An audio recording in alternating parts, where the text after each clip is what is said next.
everyone. Welcome back to another episode of the Female Empowered Podcast. I'm your host once again, Christa Gurka. And today's episode is for studio PT owners, business owners who always say, my classes are full, my schedule is full, business seems good and busy, but I still feel broke. And the money in the bank does not seem equivalent to the amount of work we're doing and to the fact that our studio seems really busy. So this came up again a lot in our community and even in our inner circle conversations of like, our utilization looks great. I just don't understand why I have no money in the bank. So today is going to be an episode that I'm going to give you, I feel like I do a lot, some real actionable, tangible ways that you can figure out the real profitability of your services. And I'm going to do a little demonstration. So I know most of you are listening to this as it's a podcast, but I also have a YouTube channel where you get the video of the podcast. So you can see me and all my messy and ridiculous glamour, of which is a sweatshirt and my hair up in a ponytail. But today I'm actually going to do some formulas on my whiteboard. And so if you want, it's hard, I think, to listen to math. So after you listen to this, if you take some time and maybe set a reminder and go to my YouTube channel, you can watch the demonstration so you can see the numbers in real time. Okay. So one of the things that utilization is a great metric. I like to use utilization. However, your utilization has to equate to profitability. So what I mean by that is utilization is a great metric to use. And if you're not sure what utilization is, it is the amount of schedule that is utilized. So if you have 10 spots and 8 are filled, you have an 80% utilization rate. So it's a great thing to track as long as you know that what you're charging and what it costs you to deliver that service creates profit. Because being busy, tongue twister, being busy is not the same thing as a healthy, profitable business. Busy is not necessarily productive. You guys have all heard this before. So what we're going to break down today is, and I hope it's in a very practical way for you, but we're going to break down the difference between straight revenue and revenue quality. Okay. How to calculate your profit per class, and then also how to calculate profit per room or profit per hour, and exactly what to do, whether you need to raise, cut, restructure services, pricing in the next 30 days. Okay. So you can make these decisions and then you just have to act on them quickly. Okay. So there's going to be not a lot of MBA jargon, maybe a little bit, but real studio math that you can, after you listen to this podcast, you can do this yourself with your own numbers. That's what I'm really about. I'm about teaching you real actionable things, not a bunch of fluff, but that you can take back to your studios and your businesses and your clinics today and make changes. Okay. So revenue versus revenue quality. Let's talk a little bit about what that means. So revenue is simply money that comes in the door, anything you sell. But if you take $100 in and it costs you $100, $120 to deliver that service, then the revenue quality is not great. So revenue quality, what revenue quality looks for is the consistency of the revenue, the predictability of the revenue, the repeatability of the revenue, and the profitability of the revenue. So something, again, let's say that there's a class that it's full all the time, but you have to pay your instructor more than what you're bringing in to teach that class, then it's not profitable regardless of how full it is. Right. And now there are definitely times where it's okay to run something that's not profitable for a marketing strategy or stuff, but that's not what we're talking about here. All right. So real life examples. Let me give you a real life example. You have business A that brings in $40,000 a month, but that 40,000 is consistent of drop-in rates, maybe one-offs, maybe discounted evals or intro sessions or things that maybe class pass, or other third-party aggregators, maybe some free or gift cards or stuff that. So they're still bringing in $40,000, but that's the type of revenue they're bringing in. Then you have studio or business B that is also bringing in $40,000, but that $40,000 is coming from recurring membership models. It's coming from people that have bought packages, so they prepaid for services that have expiration dates. And they're coming from services that have high profit margins. Think something that costs you very, very little to service. Maybe digital products, virtual sessions, or maybe online Zoom classes, which you can have 100 people in and one person teaching. Okay. So think of that. So two different businesses, both bring in $40,000. One is much more, the quality of the revenue is better than the other one. Okay. So let's again talk about how to calculate now your price per class. And this is something that you can do today. And this is where I'm actually going to use the whiteboard. Okay. So what you're going to do here, and hopefully you can actually, let me scoot myself out of the way. Is this going to work? Okay. Sorry if you're listening. This is me trying to get my whiteboard in place. Okay. So let's say that you charge, let's do a class-based model first. Okay. And you charge 30, or the average cost is $30 per class per person. Okay. And let's say you have 8 reformers. Okay.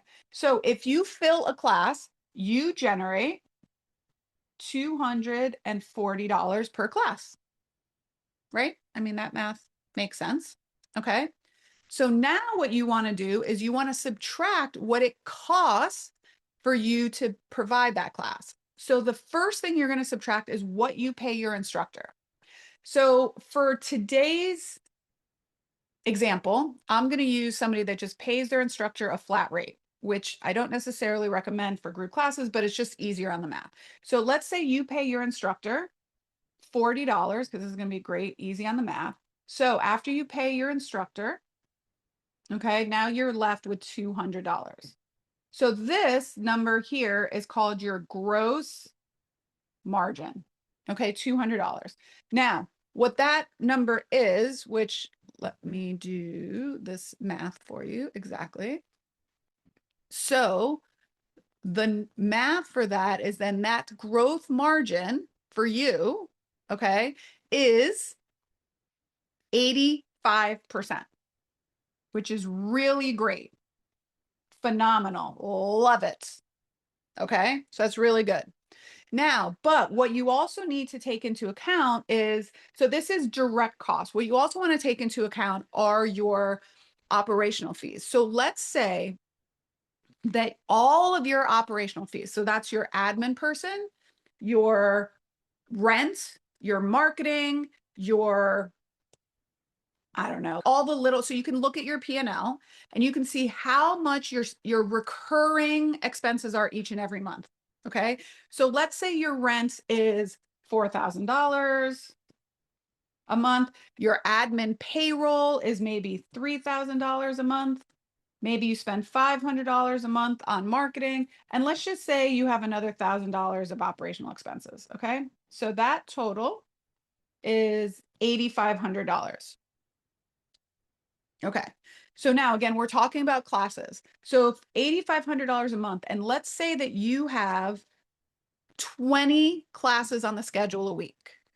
Okay. 20 classes on the schedule a week. Or actually, let's say, yeah, 20 a week, and you multiply that by 4.3. Okay. So that's how you, 86 a month. Okay. And then you divide 8,500 by 80. Let's just do 85 so it's an even number. So 8,500 divided by 85 classes. Okay. So it's $100 per class in additional operational fees. Okay. So now if you then subtract, you're left with 200. If now you subtract 100 here, okay, because that's what it costs you. So you're left with $100. Okay. And then what you need to decide is this profitable enough for you? Maybe it is. Okay.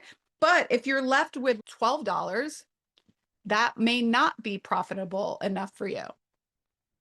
Okay. So, and this is a really good number for you to use with your team. When your team is, I don't want to work for $40, or I feel I need more than $40 and they want to make 50, 60, 70, you can say, listen, this is what it costs us to run this class. So if you want to make higher, we need to maximize. Now, this is if the class is full. What happens? Okay. What happens now? Let's take this whole number. Let's take this whole example and say, what happens if the class only has 4 people in it? So you're at $120. Okay.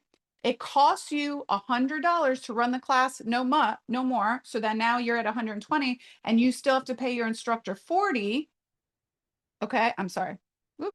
So 120 minus 100 is 20. And now you have to pay your instructor 40. Guess what? You're at negative $20. And this is what I talk about when you're losing money with this class.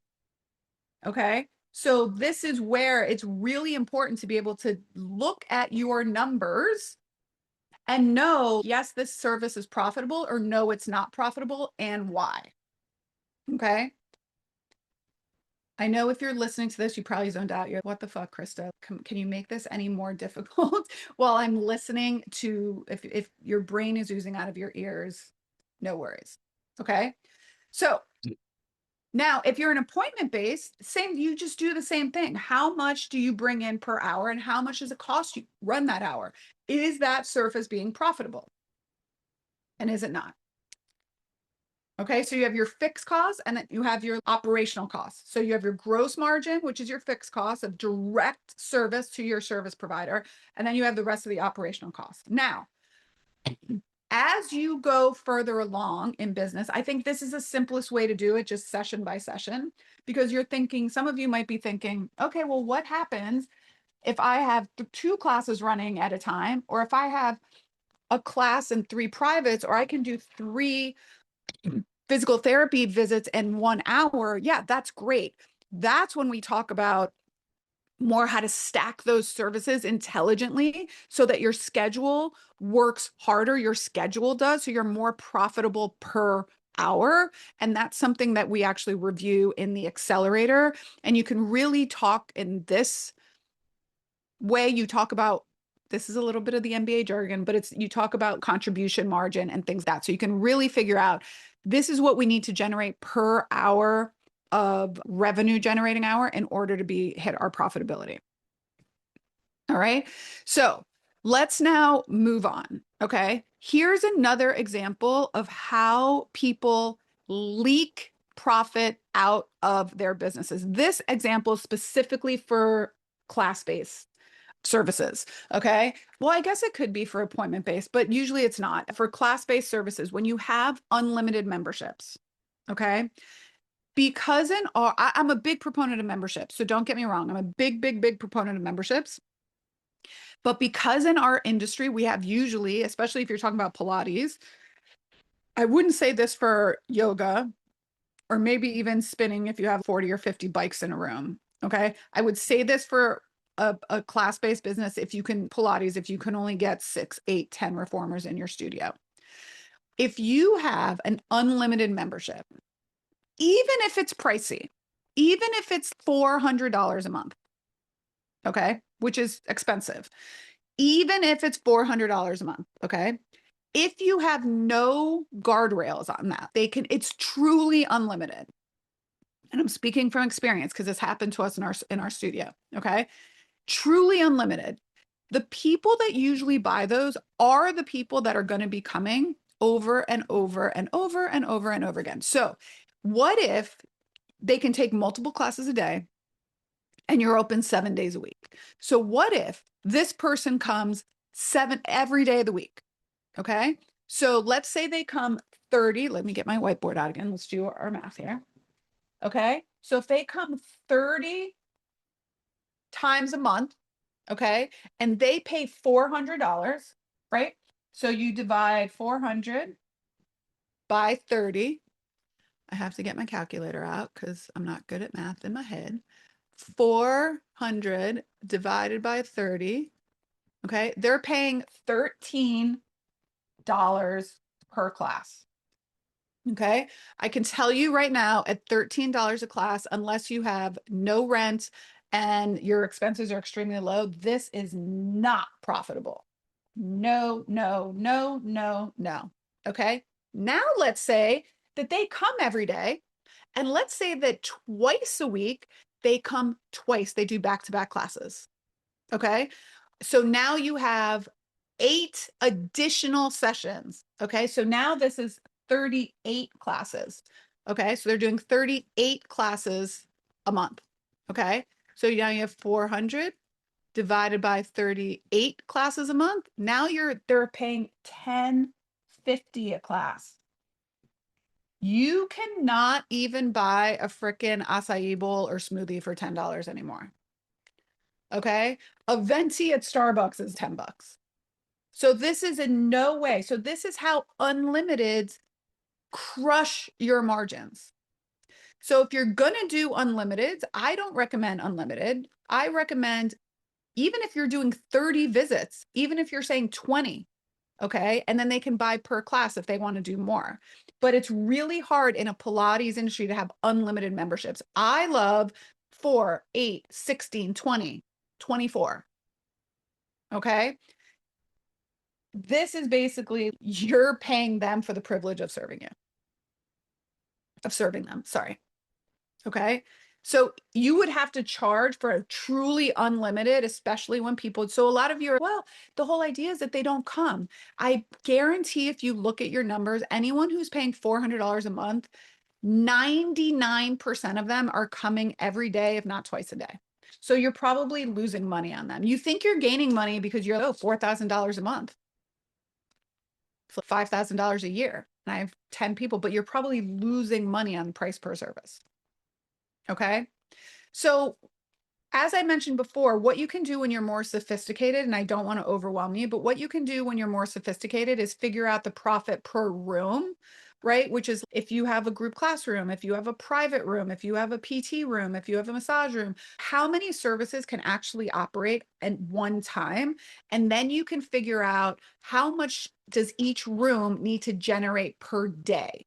So then you can figure out, wow, is this group classroom for me, the ability to have 2 classes, is it really generating profit or not? Could I put something else in there that's going to generate more profit?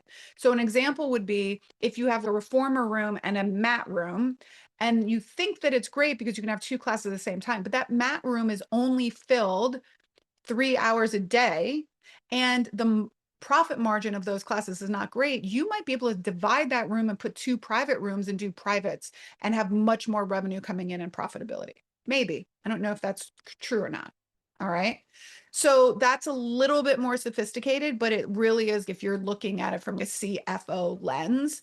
And that's what we do in our Elevate to Exit program and even in our accelerator program. So this kind of math is something we do in our programs because it takes a little bit more nuance and I don't want to overwhelm anyone.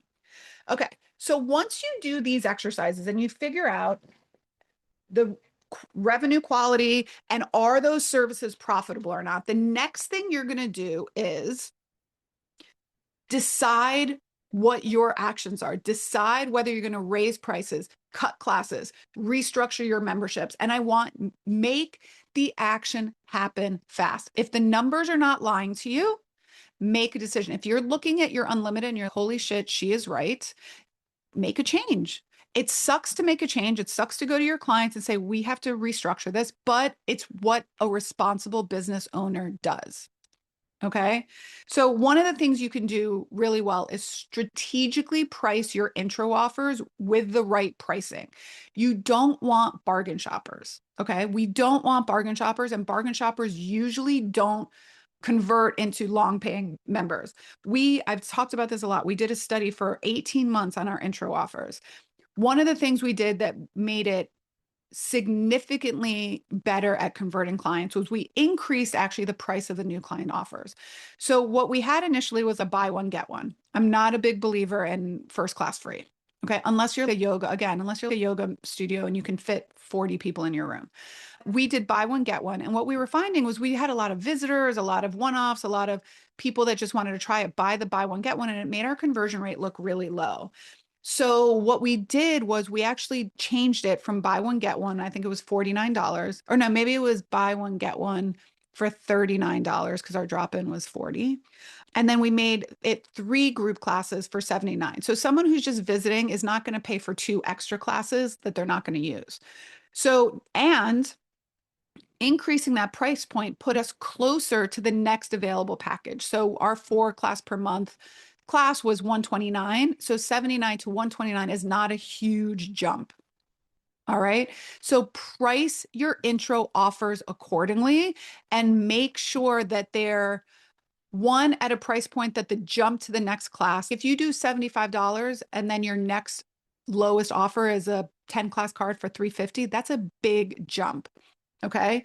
And that's a big difference for people. If you're attracting someone that can pay $79 and that's attractive to them, $350 might be too much. Okay. The other thing is look at your high demand classes and figure out what you're doing well during those times and look at your lower attended classes and figure out what you can do. So classes that don't hit a minimum should be discontinued unless they're serving another purpose. Unlimited membership should really be looked at, especially for Pilates studios. Okay. And try to limit the amount of discounting you're stacking in your packages and pricing. So make sure, so this is how okay, I said it, the first formula. If you have, it costs you $200 to run this class with your instructor and the pro rata share of your operating expenses. And you're bringing in 150, you are losing money on that class. So your minimum is you need to have 6 people or more. What does this mean? What can you do to improve that? Well, you can either raise your prices, okay? You can adjust your expenses. You can work on improving your utilization. So instead of having 5 classes that each have 3 people, maybe you change it to 3 classes that each have 5 people. Those are going to be a little bit more profitable for you. So this is something that's really important to look at. And if you're like, oh my gosh, my brain is going to explode, again, this is where you just ask for help. Ask for help. There's many, many people out there that are willing to help you that have this knowledge and skill set. I just happen to be someone that lived it day in and day out for almost 20 years and got to the point that we were generating well over $1 million in revenue annually. I was paying myself close to a $200,000 a year salary, and we were generating between 15 and 18% profit after my salary. Okay. If you took my salary out, we were over 30% profitable. So you can do it, but you have to know the numbers first. You have to look at objective data first so that you can make the right decisions. And the way that we go about this with business owners is we have our community membership, which also you have the ability to schedule one-on-one strategy calls with myself at a significantly discounted rate, which we can go over this stuff, or you can bring them up in our group coaching calls. If that's something you're interested in, being a more educated business owner, so you can make more educated decisions. And like they say, data drives decisions and decisions drives dollars. And that's what I want for you. I want you to look at your data, to make better decisions, so your better decisions gives you more dollars. That's what I want for each and every one of you that listens to this podcast. All right. So here's your action steps after you listen. You're going to look at your profit numbers. Okay. Calculate your profit per class. Look at your memberships, adjust them as necessary, and then identify one thing that you can either raise, cut, or restructure in the next 30 days. If you're interested in joining one of my programs or booking a call with me, head on over to my website, christagurka.com. You can check out the Work With Me tab, and there's all sorts of information on how you can work with me over there.